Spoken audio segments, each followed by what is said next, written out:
Hi everyone.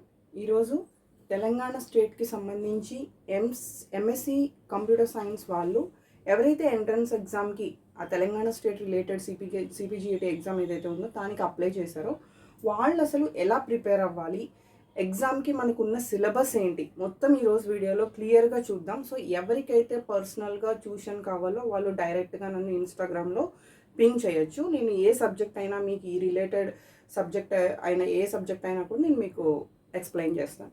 Okay, so before going to topic, total మనకి ఇచ్చిన ఎన్ని సబ్జెక్ట్స్ ఉన్నాయి, మొత్తం ఎన్ని కేటగిరీస్ ఉన్నాయి, దానికి రిలేటెడ్గా వాళ్ళు మెన్షన్ చేసిన మార్క్స్, ఈ మార్క్స్ మనకి యూనివర్సిటీ నుంచి ఇచ్చిన బ్రోచర్లోనే, సిలబస్ బ్రోచర్లోనే ఈ మార్క్స్ వాళ్ళు ఇవ్వడం జరిగింది. So first programming in C, first short cut చేద్దాం.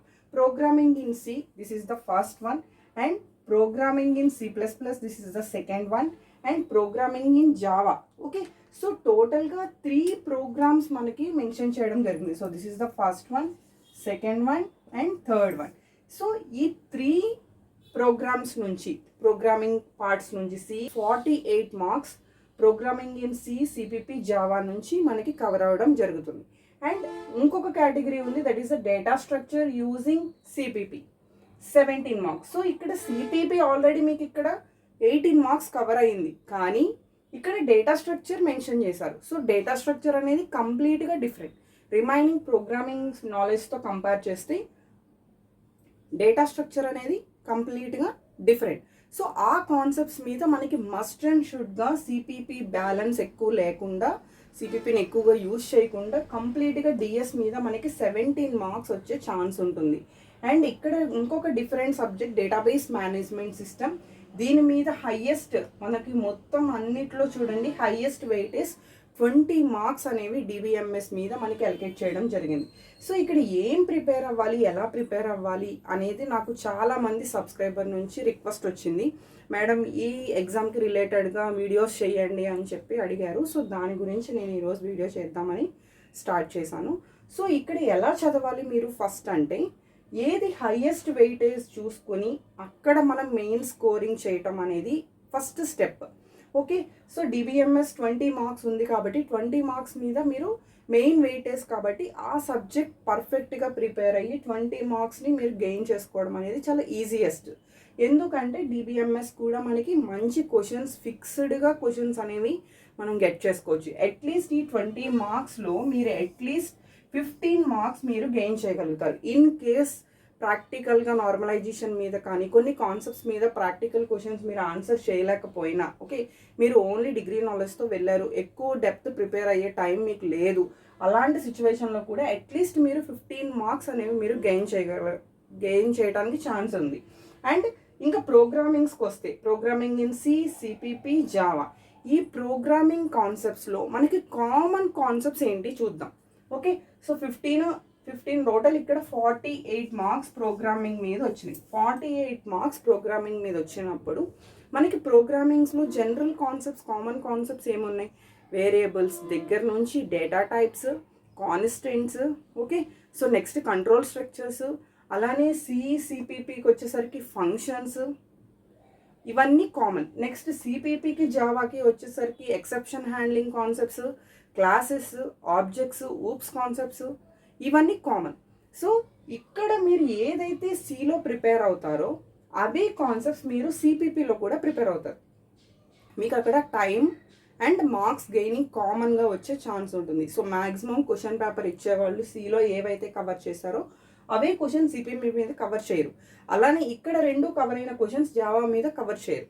సో కానీ మనకి టైం ఎక్కడ సేవ్ అవుతుంది అంటే, ప్రోగ్రామింగ్ ప్రిపేర్ అయ్యేటప్పుడు మీరు వన్స్ సి ప్రిపేర్ అయ్యారనుకోండి, సిలో ప్రిపేర్ అయిన కాన్సెప్ట్ సిపిపికి వచ్చేసరికి మీకు టైం సేవ్ అవుతుంది. సో కాన్ఫిడెన్స్ ఆల్రెడీ ఉంటుంది కాబట్టి నెక్స్ట్ కాన్సెప్ట్స్కి వెళ్తారు. ఈ 2 ప్రిపేర్ అయిన తర్వాత ఇక్కడ మీకు ఊప్స్ కాన్సెప్ట్స్ ఆల్రెడీ సిపిపిలో కవర్ అవుతాయి. సో నెక్స్ట్ మీరు జావాకి వచ్చేసరికి ఇంకా ఏం నేర్చుకోవాలి కొత్తగా, క్లాస్ అంటే ఏంటి, ఆబ్జెక్ట్ అంటే ఏంటి, ఇన్హెరిటెన్స్ అంటే ఏంటి, పాలిమార్ఫిజం అంటే ఏంటి, ఇలాంటి కాన్సెప్ట్స్ మీద ఇక్కడ జావా మీద మీరు కాన్సన్ట్రేట్ చేస్తారు. సో నా సజెషన్ ఏంటంటే, ప్రోగ్రామింగ్ ఆల్రెడీ మీరు డిగ్రీలో మంచిగా నేర్చుకుని ఉంటారు కాబట్టి ఈ 3 కాన్సెప్ట్స్ మీద మీరు 48 మార్క్స్ మీద కాన్సన్ట్రేట్ చేయగలిగితే, కామన్గా ఉన్న సిలబస్ మీద అట్లీస్ట్ మీరు కాన్సన్ట్రేట్ చేసి హైలీ ఇంపార్టెంట్ టాపిక్స్ ఉంటాయి కదా, ఫంక్షన్స్, ఎక్సెప్షన్ హ్యాండ్లింగ్, అలాంటి కాన్సెప్ట్స్ మీద కాన్సన్ట్రేట్ చేసినా మీరు 48 మార్క్స్కి అట్లీస్ట్ 30 మార్క్స్ వరకు మీరు అక్కడ గెయిన్ చేసే ఛాన్స్ ఉంటుంది.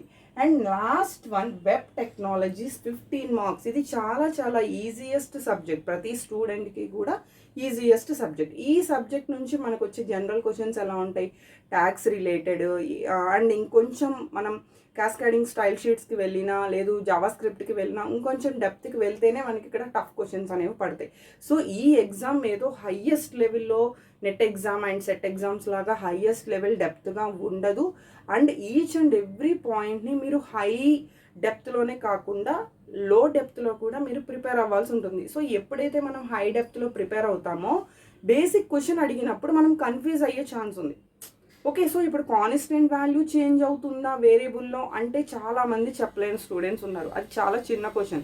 ఇప్పుడు మీ చెప్తున్నప్పుడు కూడా, ఇప్పుడు నా వీడియోలో మీరు వింటున్నప్పుడు కూడా అది కామెడీగా ఉంటుంది. బట్ కాన్స్టెంట్ వాల్యూ ఒక్కసారి మనం ఫిక్స్ చేసాము అంటే అది చేంజ్ అవ్వదు. కానీ ఆ కాన్సెప్ట్స్ మీద కూడా మీరు ఒక్కసారి రివిజన్ చేస్తేనే ఇందులో అడిగే పైన క్వశ్చన్స్ మీద కూడా మీరు ఎక్కడ చిన్న మిస్టేక్ కూడా చెయ్యకుండా మీరు పాజిటివ్గా ఆన్సర్ చేయగలుగుతారు. ఈ వీడియోలో నేను చెప్పిన ఎక్స్ప్లెనేషన్ మీకు నచ్చినట్టయితే, మేడం మాకు ఈ సబ్జెక్ట్ మీద వీడియోస్ కావాలి, ప్రీవియస్ పేపర్స్లో క్వశ్చన్స్ మీద మాకు వీడియోస్ కావాలి అని చెప్పి మీ రిక్వెస్ట్ నాకు ఏదన్నా వస్తే నేను నెక్స్ట్ వీడియో చేయడానికి ట్రై చేస్తాను. సో ఈ వీడియో నేను చేయడానికి రీజన్ కూడా చాలామంది రిక్వెస్ట్ చేశారు. 5 మెంబర్స్ 6 మెంబర్స్ దాకా ఎగ్జామ్ డీటెయిల్స్ అడిగారు. అండ్ చాలామంది కంప్యూటర్ సైన్స్ ఎలా ప్రిపేర్ అవ్వాలి, దాన్ని కేటగిరీస్ చేయండి, ఈ సబ్జెక్ట్ ఎలా ప్రిపేర్ అవ్వాలి చెప్పండి అని చెప్పి అడిగారు. సో దానికోసం నేను ఈరోజు వీడియో చేశాను. బట్ మీ నుంచి రిక్వెస్ట్ వస్తే remaining each and every subject మీద కూడా నేను ప్రీవియస్ ఇయర్ క్వశ్చన్స్ని ఎక్స్ప్లెయిన్ చేయడానికి ట్రై చేస్తాను. Thank you.